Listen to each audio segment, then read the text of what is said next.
Vielen Dank, Raffi. Ja, heute geht es um einander ertragen. Anders gesagt könnte man auch sagen, picking your battles. Überleg dir, welche Kämpfe du kämpfst und welche du ertragen solltest. Das ist das Thema von heute. Und ich habe zum Anfang eine Frage an dich. Du kannst gerne deutlich aufstrecken, dass ich ein Bild habe. Magst du Konflikte? Du darfst deutlich aufstrecken. Das ist richtig, Konflikte haben etwas Positives, richtig? Das kannst du wirklich voll gut aufstrecken, mutig. Ja. Wer mag Konflikte nicht? Okay. Das ist spannend, das ist gut zu wissen für nachher. Wir wissen, wenn wir ehrlich sind, Konflikte sind anstrengend, richtig? Aber wir wissen auch, ohne Konflikte funktioniert es nicht.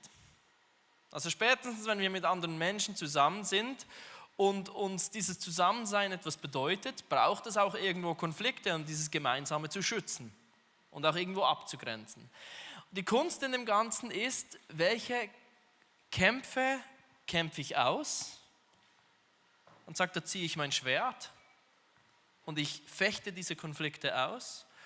Und was sind Dinge, wo ich sagen kann, packe ich es beiseite? Ist es nicht wert? Wie schön wäre es, wenn wir das hinbekommen, wenn wir wissen, welche Konflikte sind es wert, es auszutragen und welche nicht. Und ich kann da fast schon als Experte darüber reden, weil ich bin verheiratet. Jetzt ungefähr seit 10 Jahren. Und das ist wunderbar. Aber unser Haus ist voller Konflikte, weil da sind noch 3 kleine Kinder dabei. Und ich merke immer wieder, alleine schon Maike, meine Frau und ich, wir sind immer wieder in diesen Konflikten drin. Bei einfachen Alltagsthemen, wie zum Beispiel, gewisse Menschen in unserem Haushalt spülen Töpfe ab und lassen sie danach ganz lange stehen, bis sie ganz sicher richtig trocken sind. Kennt ihr das? Ihr könnt mir wieder so Silent-Zeichen geben. Danke, danke, danke. Ja. Wir beten nachher für euch. Andere Menschen in unserem Haushalt nehmen kühle Getränke aus dem Kühlschrank raus und füllen keine nach. Wieder andere kommen dann von der Arbeit heim, sie arbeiten in einer Kirche und hätten gerne so ein Getränk, aber es ist keins mehr da. Ja, danke. Also, ja, ihr habt jetzt gedacht, ich wäre, ja, nee, wir haben andere Konflikte, wie zum Beispiel, wenn die Woche plötzlich voll wird und das Gefühl haben, alle anderen sind wichtiger außer der Ehepartner, außer die Kinder. Wir sind gar keinen Abend mehr daheim, wir nehmen uns nicht mehr wirklich Zeit für die Familie. Oder wenn wir daheim sind, dann hängen wir am Handy rum. Und dann sagt der eine zum anderen, hey, kannst du mal hier sein? Kannst du mal so tun, als ob dich die Kinder interessieren? Und unser Leben ist voll mit Konflikten, die ganze Zeit. Und es gehört dazu. Aber ich kann sagen, wir mussten letzte Woche auch darüber lachen. Nach 10 Jahren, jetzt sind wir 10 Jahre verheiratet diesen Sommer, und wir bekommen es tatsächlich immer noch hin, über das Falsche zu streiten und über das Wesentliche zu lange nicht zu sprechen. Kennt ihr das? Das passiert so schnell, dass wir über Kleinigkeiten streiten. Dabei wäre es viel wichtiger, über andere Themen zu sprechen und sie nicht totzuschweigen. Die Konflikte, die wirklich relevant sind. Und wir sehen hier diese Challenge, welche Konflikte müssen wir austragen und welche können wir auch sein lassen. Weil nicht jeder Konflikt ist es wert, ausgefochten zu werden. Und ich habe dich vorher gefragt, wie es bei dir ausschaut, ob du Konflikte magst oder nicht. Ich weiß nicht, ob du dich schon mal mit einer Konfliktstrategie, also mit einer Konfliktbeseitigungsstrategie befasst hast. Es gibt dieses 3F, diese Strategie, Freeze, Flight und Fight. Also einfrieren, flüchten und kämpfen, in Deutsch. Jetzt kannst du mal überlegen, was du bist.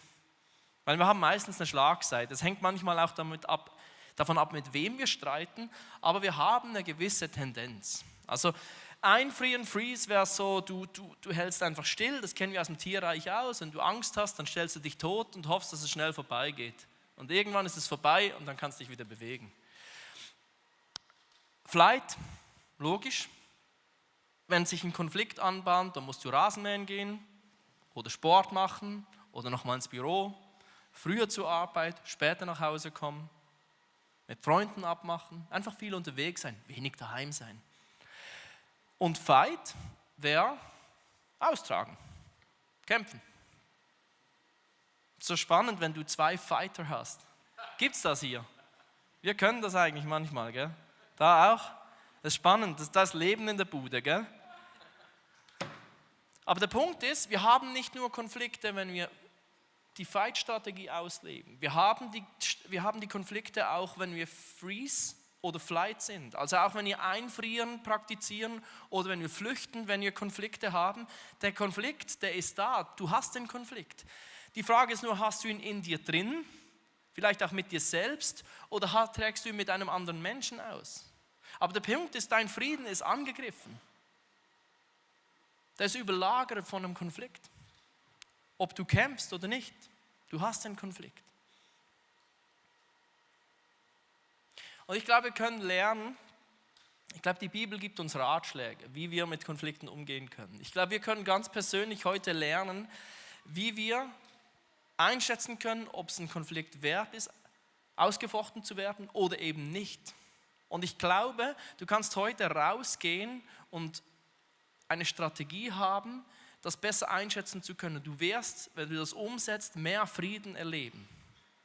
Und wirklich das Gefühl haben, diese Konflikte, die kämpfe ich ganz bewusst und die anderen lasse ich ganz bewusst sein. Aber der Punkt ist, für uns als Gemeinde und in dieser Serie geht es um die heilige Gemeinschaft. Holy Patchwork, diese Familie, die zusammengewürfelt wurde, weil wir an denselben Gott glauben. Weil wir an denselben auferstandenen Jesus Christus glauben. Amen. Deswegen sind wir heute hier. Deswegen schaust du online zu. Weil wir uns da drin ein. Für uns bekommt dieses Thema nochmal eine ganz andere Brisanz. Weil es gibt mal eine Situation, da betet Jesus für uns Christen. Der wusste ja genau, jetzt habe ich 11 Leute, die gehen jetzt in die Welt hinaus und werden dieses Evangelium predigen. Die werden predigen, dass Gott Mensch wurde, sich selbst hingegeben hat, damit der Mensch wieder vor Gott, den Vater, treten kann und Beziehung mit ihm leben kann. Und es hat funktioniert. Heute, rund 2000 Jahre später, treffen sich Menschen in einer alten Industriehalle und veranstalten einen Gottesdienst. Dank diesen 11 Menschen, die sich damals auf den Weg gemacht haben. Und Jesus wusste, was kommen wird. Jesus wusste, dieses Evangelium wird sich verbreiten. Das, was ich tun werde, diesen Gang ans Kreuz, das wird Einfluss haben in die ganze Welt über Jahrtausende hinweg. Halleluja. Und dann hat er gebetet für uns. Und dann hat er zu seinem Vater ein Gebet gesprochen. Du findest dieses Gebet in Johannes 17 und ich lege es dir ans Herz. Wenn du nicht im Kopf hast, was da steht, lies es mal. Es ist so interessant, was da steht und was da nicht steht. Und ich möchte dir einen Vers vorlesen daraus. Johannes 17, 21. Ich bete darum, dass sie alle eins sind. Sie in uns, so wie du, Vater, in mir bist und ich in dir bin. Dann wird die Welt glauben, dass du mich gesandt hast. Gecheckt, was steht? Ich bete, dass sie eins sind, so, dass sie diese Einheit leben, wie wir diese Einheit praktizieren, Vater. Du in mir, ich in dir. Und wenn sie so untereinander eins sein werden, wird die Welt glauben, dass du mich geschickt hast. In anderen Worten, im Umgang miteinander unter den Christen werden die Menschen Gottes Liebe erkennen. Werden sie erkennen, dass Gott uns Menschen so sehr liebt, dass er seinen einzigen Sohn hingibt, damit wir mit ihm eine Beziehung leben können. Nochmal in anderen Worten, wir können den Auftrag, Menschen zu Jüngern zu machen, in allen Nationen, sie zu taufen auf den Namen des Vaters, des Sohnes und des Heiligen Geistes, und ihnen beizubringen, ein Leben zu leben, wie Jesus Christus uns vorgelebt hat, nur umsetzen, wenn wir in Einheit leben. Das ist dicke Post, oder? Da bekommt das Thema eine gewisse Brisanz. Bist du einig mit mir? Und ich möchte dich einladen für diese Predigt. Öffne dein Herz. Weil ich bin überzeugt, Gott wird heute zu dir sprechen, durch sein Wort. Und ich möchte in dem Moment beten. Weil ich glaube, es ist so ein wichtiges Thema. Vater, wir stehen vor dir. Dankbar, dass du uns zusammengefügt hast hier in dieser Gemeinschaft. Dankbar, dass wir hier in dieser Halle sein dürfen, im Frieden uns treffen dürfen. Dankbar, dass du jeden Sonntag, wenn wir uns treffen, dieses Zentrum einnimmst, wie du es versprochen hast. Und wir sind hier wegen dir, weil wir eine Begegnung mit dir wollen, als Gemeinschaft. Und wir halten dir unsere Herzen hin, im Wissen, dass du gut bist, dass du es gut mit uns meinst, dass wir bei dir das Leben finden. Bitte sprich heute zu uns. Amen. Picking your battles. Überleg dir, welche Kämpfe du kämpfst. Dieses Thema ist extrem entscheidend, wenn es um die Einheit geht. Weil wenn wir ständig um Kleinigkeiten kämpfen, die gar nichts wert sind, haben wir nur noch Konflikte. Dann ist es schwierig, miteinander unterwegs zu sein und sich richtig zu freuen, einander zu sehen. Gleichzeitig ist es auch schwierig, miteinander unterwegs zu sein in Frieden und Einheit, wenn wir uns über die essentiellen Dinge gar nicht einig sind. Und es Dinge gibt, die uns wirklich massiv stören. Und wir tauchen ein in den Epheserbrief, mit größter Wahrscheinlichkeit von Paulus beschrieben und herumgereicht an verschiedene Gemeinden. Das heißt, der hätte wirklich auch zur damaligen Zeit an uns in unserem Briefkasten landen können. Epheser 4, da steht, als Gefangene im Herrn bitte ich euch nun, führt euer Leben, wie es der Berufung, die an euch herangetragen ist, angemessen ist. In aller Demut und Sanftmut und in Geduld. Ertragt einander in Liebe. Paulus ist gefangen, ist im Knast. Warum? Er hat das Evangelium verkündet. Die haben ja die Jesus-Bewegung damals mit allem irgendwie versucht zu verhindern. Auf allen Ebenen, Regierungsebene, aber auch im einfachen Volk. Da wurde konkret dagegen gearbeitet. Und auch als Jesus gekreuzigt war und wieder auferstanden war, hat sich Jesus ausgewählt, Menschen gezeigt und diese Menschen sind losgezogen. Und zum späteren Zeitpunkt zeigte sich Paulus. Und Paulus wird vom Pharisäer, der auch selbst gegen diese Jesus-Bewegung gekämpft hat, zum großen Frontmann von Jesus Christus und trägt dieses Evangelium in die Welt raus. Und er selbst hat einen hohen Preis dafür bezahlt, immer wieder. Er wurde gefangen genommen und man sieht hier wieder in der Situation, er ist nicht mal mehr in Freiheit und er ist all in. Ich glaube, der Typ war ultra extrem. Kannst du mal seine Briefe durchlesen? Ich hätte ihn sehr, sehr gerne persönlich kennengelernt und ich freue mich drauf. Und Paulus lädt uns ein, logisch, er tickt ja so, wie er tickt. Macht es genauso. Seid all in. Gebt Gas. Und er weiß genau, was Jesus gebetet hat. Er weiß genau, wenn wir uns nicht zusammenraufen als Gemeinschaft, wenn wir nicht kämpfen für die Einheit, wird das, was er tut, einfach irgendwo versickern. Diese Gemeindengründung, die er gemacht hat, all die Briefe, die er schreibt, das wird alles wertlos, wenn wir nicht verstehen, was das mit der Einheit auf sich hat. Der kannte ja das Gebet von Jesus. Und er weiß genau, die Liebe Gottes, die muss spürbar werden für die Menschen. Dann bekommt das Ganze eine Kraft. Wenn die Menschen wirklich merken, diese Liebe hat so viel Energie und so viel Kraft, dass sie Menschenleben verändert. Dass sie Menschen zusammenbringt, die vorher getrennt waren. Hoffnung bringt, wo keine Hoffnung war. Dann macht es wirklich einen Unterschied. Und wenn es nicht in der Gemeinde Gottes spürbar ist, ja, wo dann? Und er weiß ganz genau, diese Mission, die ich jetzt angetreten bin, das Evangelium in die Welt rauszutragen, das wird nur funktionieren, wenn sie diese Einheit wahren können. Und er sagt, lebt demütig. Nehmt euch selbst nicht zu wichtig. Seid sanftmütig. Verzeiht einmal mehr. Guckt einmal mehr darüber hinweg, wenn jemand einen Fehler macht.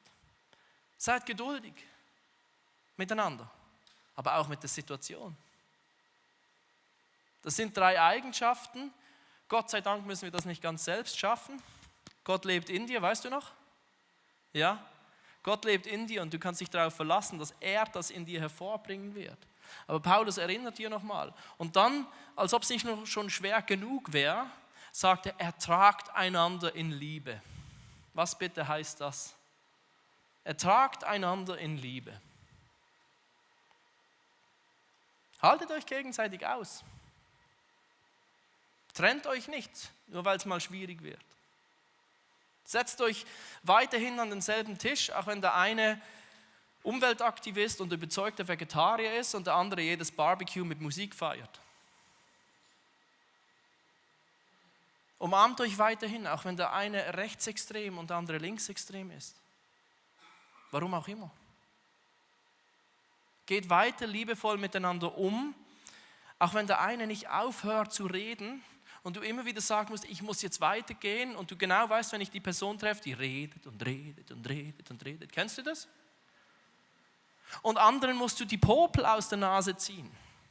Bemühe dich weiterhin um eine Beziehung. Bemühe dich weiterhin, Teil dieser Gemeinschaft zu bleiben, auch wenn es anstrengend ist. Ertragt einander in Liebe. Das ist der Ruf, den er an uns richtet. Er schreibt weiter, bemüht euch, die Einheit des Geistes zu wahren durch das Band des Friedens. Und hier liegt so etwas Wunderschönes begraben, was wir nicht verpassen dürfen in diesem Augenblick. Diese Einheit, da schreibt Paulus deutlich, es ist die Einheit des Geistes. Das ist ein Geschenk Gottes, diese Einheit. Paulus schreibt nicht davon, erzeugt diese Einheit, sondern bewahrt diese Einheit. Das ist ein Unterschied.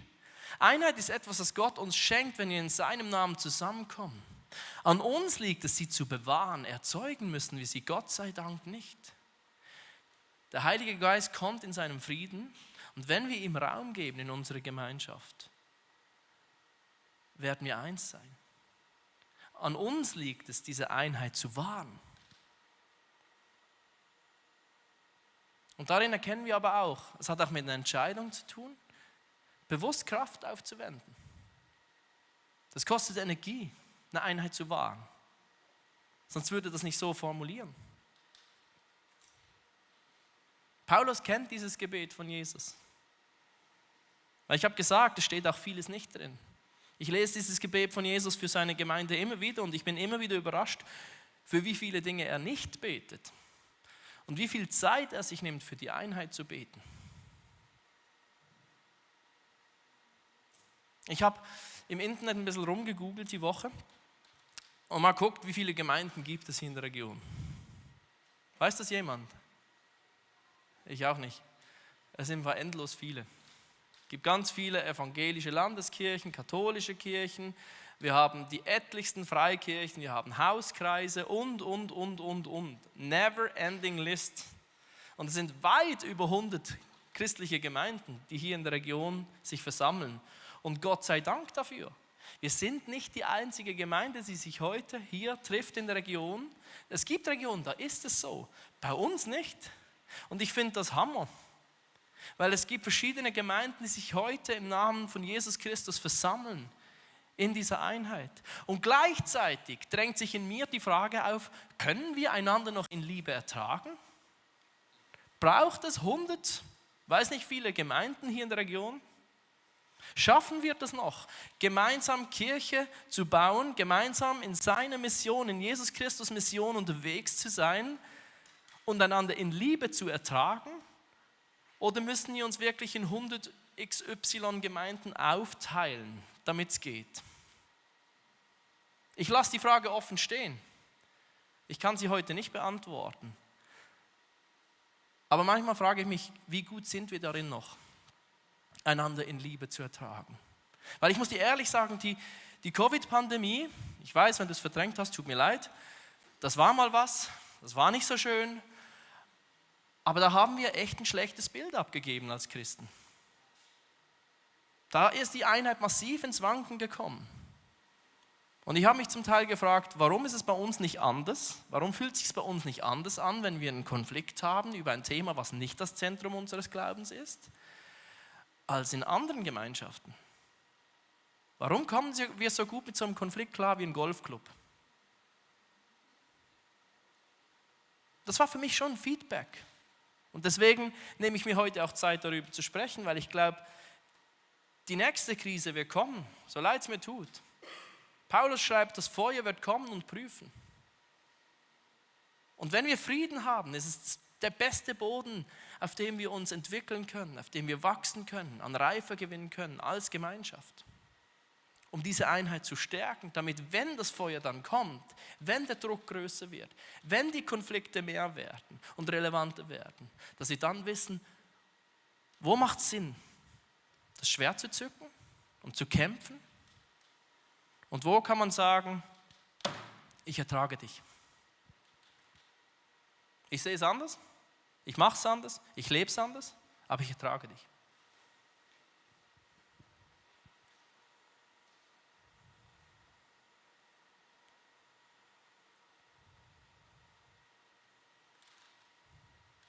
Wenn es darum geht, die Einheit zu wahren, heißt das alles zu tolerieren.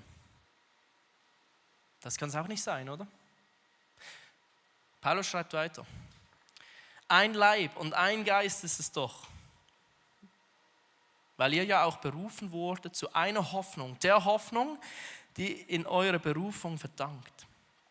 Ein Herr, ein Glaube, eine Taufe, ein Gott und ein Vater aller, der da ist über allen, durch alle und in allen. Und Paulus fasst wunderbar zusammen, worin wir uns eins sein müssen. Es ist doch dieser eine Herr, dieser eine Glaube, diese eine Taufe, dieser eine Vater, der alles zusammenhält. Da müsst ihr euch einig sein. Das ist relevant für euch. Wenn ihr euch da nicht mehr einig seid, nein, dann geht es nicht gemeinsam. Aber da gibt es ganz, ganz viele andere Themen, die zählt er da nicht auf.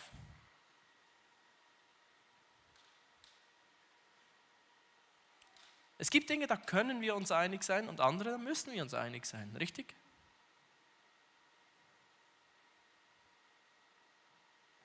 Musikstil. Ja, wenn es 120 Gemeinden hier gibt oder wie viele, dann hast du viele Möglichkeiten. Aber ganz ehrlich, ich war als 20-Jähriger hier und ich bin jetzt 37 und ich bin hier und mein Musikstil hat sich verändert und der Kirche auch, aber nicht unbedingt in die gleiche Richtung. Manchmal denke ich mir, früher war alles besser, kennst du das?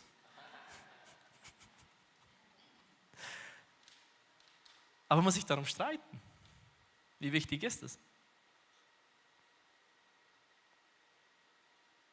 Wenn oben bei den Kindern irgendein Mist gepredigt wird, dass Jesus gar nicht auferstanden wäre, muss ich darum kämpfen. Aber hallo, da gehen meine Kinder.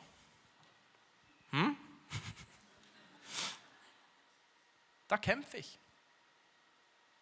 Da müssen wir uns eins sein. Wenn du kommst und sagst, Jesus Christus ist nicht auferstanden, Kollege, dann hast du eine Diskussion mit mir. Da müssen wir uns eins sein. Das ist das Zentrum unseres Glaubens. Du kommst und sagst, der Heilige Geist lebt nicht in dir. Der Heilige kämpfe ich. Das ist zentral, das ist wichtig.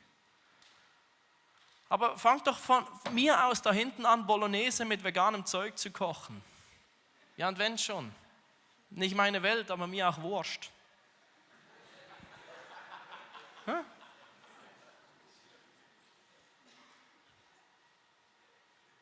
Du musst nicht jeden Kampf kämpfen.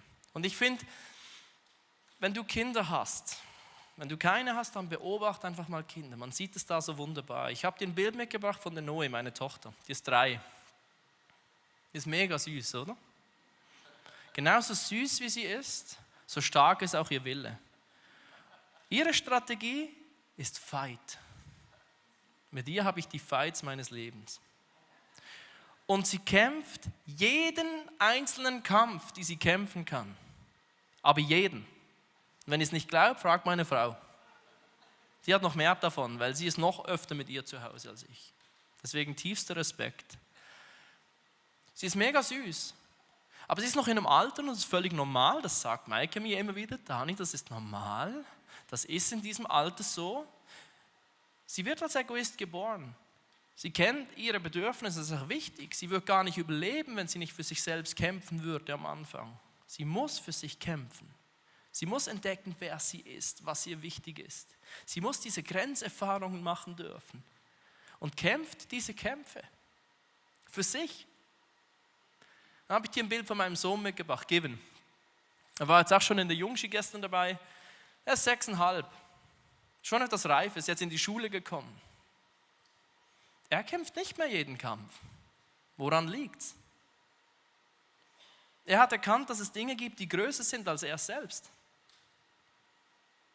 Er hat erkannt, dass es eine Familie gibt und dass wir am Tisch, wenn wir essen, natürlich können wir für uns selbst kämpfen, dass wir genau das Pizzastück bekommen, was wir wollen, aber wir können auch für den Frieden am Tisch kämpfen.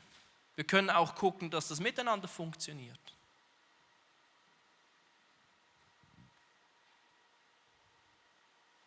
Es ist ein reifer Prozess, das merke ich klar bei meinen Kindern. Je älter sie werden, desto größer ist die Wahrscheinlichkeit, dass sie erkennen, dass es etwas gibt, was viel größer ist als sie selbst, als Einzelperson. Und ich kann sogar mit dem Geben darüber sprechen. Hey, kannst du hier nicht zurückstehen, damit wir gemeinsam. Und er ist plötzlich offen, zurückzustehen und zu sagen, ja, das stimmt, das wäre schön für mich, aber es ist nicht so wichtig. Es geht auch anders. Aber das kann ich mit der Noe noch nicht. Die große Frage ist, ich oder wir? Gott hat seine ganze Geschichte immer mit seinem Volk, mit der Gemeinschaft geschrieben. Immer. Du kannst das ganze Alte Testament durchlesen. Es ging immer um das Volk, es ging immer um die Gemeinschaft. Die ganze Bibel wurde an der Gemeinschaft formuliert. Er hat Einzelpersonen genutzt, er hat Geschichten mit Einzelpersonen geschrieben, aber immer damit sie der Gemeinschaft dienen konnten, damit sie ihre Rolle wahrnehmen konnten, die Gemeinschaft wohin führen konnten. Propheten, Leiter, Lehrer, immer für die Gemeinschaft. Und im Neuen Testament ging es weiter. Jesus hat uns das weiter vorgelebt. Es geht immer um die Gemeinschaft.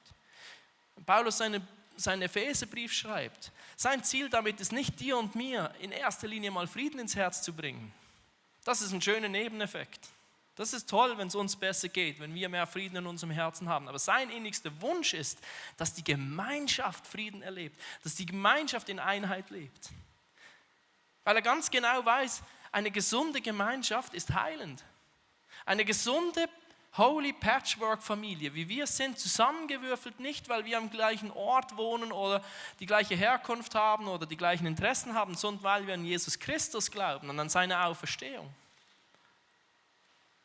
Das eint uns. Und wenn die gesund ist, werden wir als Individuen gesund. Und diese Familie hat endlos Platz, da können noch ganz viele dazukommen und diese heilende Kraft einer gesunden, heilenden Familie erleben. Und das weiß er. Und deswegen macht er da auch so einen klaren Punkt. Er will, dass die Gemeinde gesund ist.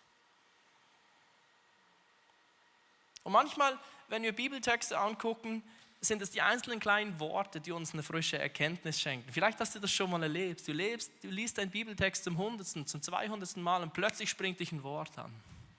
Hier und heute will ich etwas anderes hervorheben. Und zwar, an wen der Bibeltext geschrieben wurde.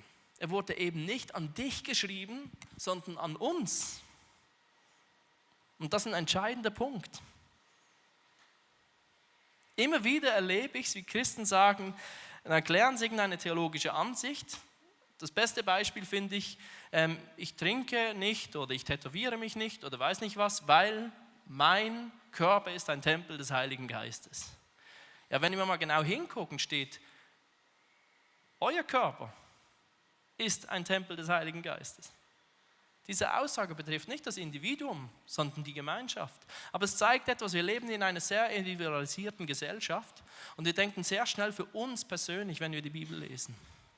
Ich glaube, manchmal ist es dran, die Bibel zuerst im Wir zu lesen und dann im Was bedeutet das für mich persönlich. Zuerst für die Gemeinschaft zu lesen und zu denken und dann für mich persönlich. Und ich glaube, genau da liegt eben auch das Gold begraben, wie wir unsere Kämpfe aussuchen können. Weil wenn wir aufhören zu fragen, was brauche ich, und es hinbekommen, die Frage zu stellen, was brauchen wir, das ist die Basis von allem. Dort werden die guten Entscheidungen für die Gemeinschaft getroffen. Wenn ich nicht mehr einfach nur für mich kämpfe, dass es für mich hier drin gut ist, dass es für mich komfortabel ist, dass es für mich passt, sondern dass es für uns passt. Dass es für uns einen Unterschied macht.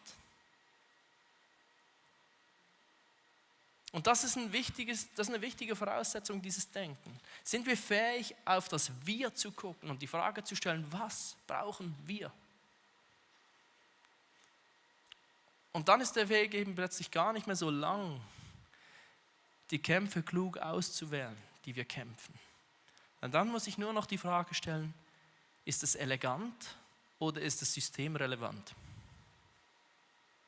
Wenn ich für die Gemeinschaft denke, ist es einfach nur elegant für mich, wenn ich einen Wunsch habe? Sage, es wäre schön, wenn es ein bisschen lauter wäre, mir hat es heute ein bisschen wenig gedrückt oder es war mir ein bisschen zu laut. Es ist mir ein bisschen zu dunkel, zu hell, zu kühl, zu warm. Der Typ kann nicht richtig Hochdeutsch, macht zu viele Witze. Ist es elegant? Wünsche ich mir einfach irgendetwas anderes? Oder ist es wirklich systemrelevant? Sind wir wirklich am Punkt, wo wir denken, wenn wir das nicht hinbekommen, dann fahren wir die Gemeinde an die Wand. Wenn wir hier nicht aufpassen, dann kommt es nicht gut. Wenn wir hier nicht Sorge tragen, dann haben meine 3 Kinder irgendwann keine Gemeinde mehr und das will ich nicht. Und dann ist es völlig legitim, das Schwert zu zücken und den Konflikt auszutragen.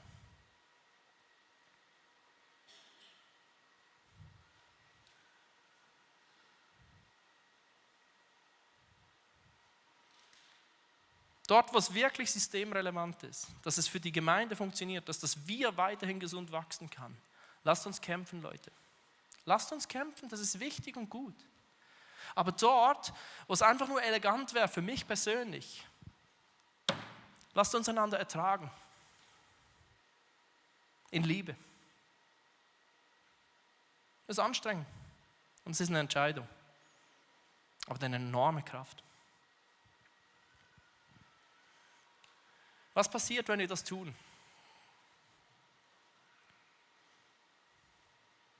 Ich mache es kurz. Wir waren letzte Woche in Mallorca. Wir gehen einmal im Jahr mit allen ICF-Pastoren nach Mallorca. Das ist dort, weil es einfach von all den Städten, wo es ICF gibt, bis, weiß nicht, Albanien, Tirana zum Beispiel oder auch in Kambodscha oder auch in Israel, Tel Aviv.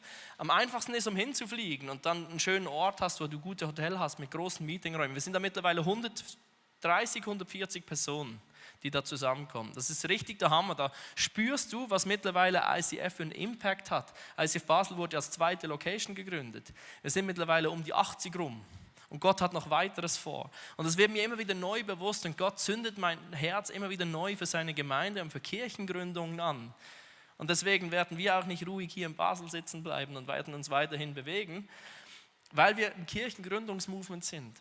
Und wir einen uns immer wieder, wir nehmen uns viel Zeit, wir nehmen uns 5 Tage Zeit, damit wir als Pastoren uns selbst reflektieren können, näher an Gottes Herz ran können und an uns selbst arbeiten können, weil wir wissen, wir müssen das genauso tun, wir sitzen alle im gleichen Boot.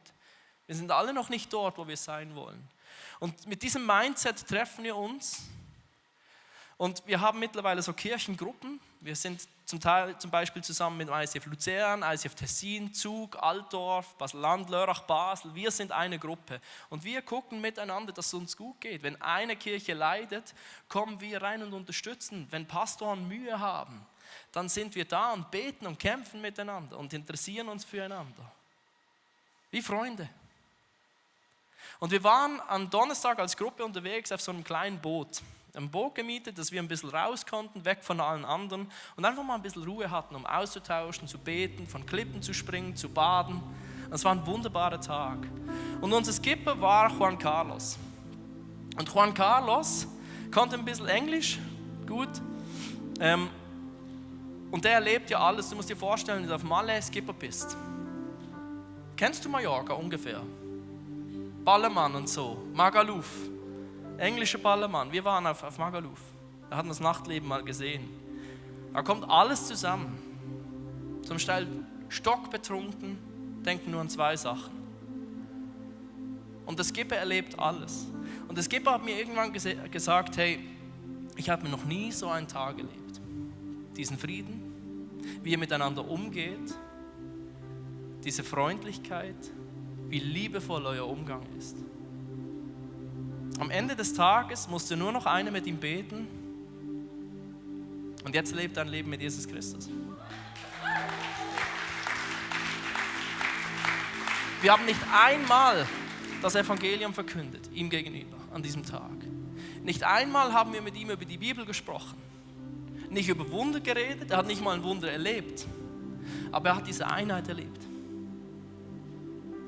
Er hat erlebt, dass es anders sein kann, als das, was er kennt. Was passiert, Leute, wenn wir als Kirche für diese Einheit gehen? Was passiert, wenn wir verstehen, wofür lohnt es sich zu kämpfen, um diese Einheit willen? Und wo ist es dran, einander zu ertragen und zu sagen, lass dich stecken, da kassiere ich. Das ist mir vielleicht unangenehm, unkomfortabel, aber ich tue es der Gemeinschaft zuliebe. Was passiert in dieser Stadt? Was passiert in den Dörfern ringsherum? Was passiert mit deinen Nachbarn, deinen Arbeitskollegen, deiner Freundin, deinem Kind, das noch nicht kommt vielleicht, wenn sie hier reinkommt und diese Atmosphäre spürt?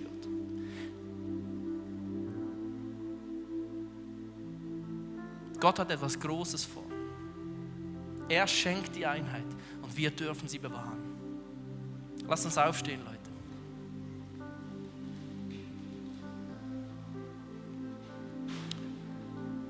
Jesus, wir sind dankbar für die Einheit, die du mit deinem Geist schenkst, für dieses Band des Friedens, das uns zusammenhält. Und wir verstehen auch, dass ein Teil der Aufgabe bei uns ist. Aber danke, dass wir nicht alleine damit sind. Danke, dass wir diese Demut, diese Geduld, diese Sanftmut nicht aus uns selbst herausquetschen müssen, sondern dass wir sagen können, hier stehe ich und ich sehne mir mehr davon. Ich will mehr erleben, wie du, Geist Gottes, für die Gemeinde denkst und für die Gemeinde wirkst, durch mich. Und ich öffne jetzt mein Herz, dass du zu mir sprechen kannst in dieser Gebetszeit.